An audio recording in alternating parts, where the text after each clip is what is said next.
that already in the severe weather season, like hurricanes and floods, really hasn't even begun yet. So at a time when we are trying to get our economic crisis in order and states are in financial turmoil, many of them on the brink of bankruptcy, could a bad natural disaster season make things worse? And will the states and federal government even be able to pay to pick up the pieces? Let's ask Michael Brown, former FEMA director.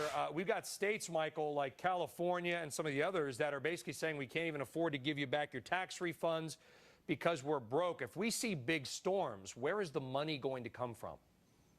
Well, Brian, you're absolutely right. What's going to happen is these states are going to be stretched to the limit, and FEMA makes its decision on whether or not it should move in and support a state based on that state's ability to respond and to pay for the response and recovery efforts. So if they're going to be stretched, that means they're going to be turning to FEMA and the feds even more often than they do now. Is the money there? Well, here's what's going to happen. I mean, Congress always gives FEMA the money for response activities. There's just no, I mean, every disaster covers at least 2 U.S. senators and 1 congressional district. So Congress will make sure they have the money to respond. The problem is going to be in these areas that after a disaster occurs, you know, we rely on so many non-government organizations and charitable organizations, for example, like Salvation Army and Feed the Children, that are so important for recovery efforts to get in there and help people recover. Well, they're going to be relying even more so on those non-governmental entities.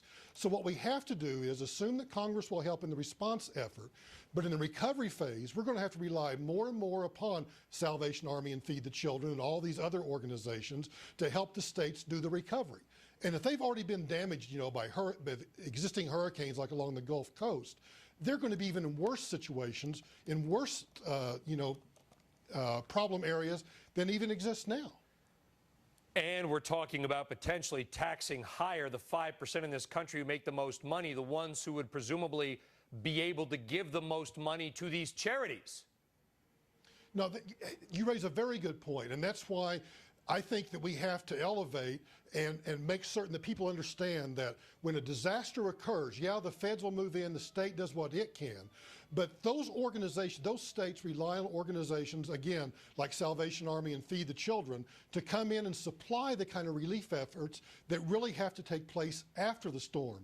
So it's a double whammy. We're going to be out asking for more money to help people, support those kinds of non-government entities that really do the yeoman's work after a disaster. Michael Brown, former director of FEMA. Michael, we do appreciate your time. Let's hope it's a relatively benign season. Thank you. We're off to a fast start. I know. Tragic start, too. Michael, thank you very much.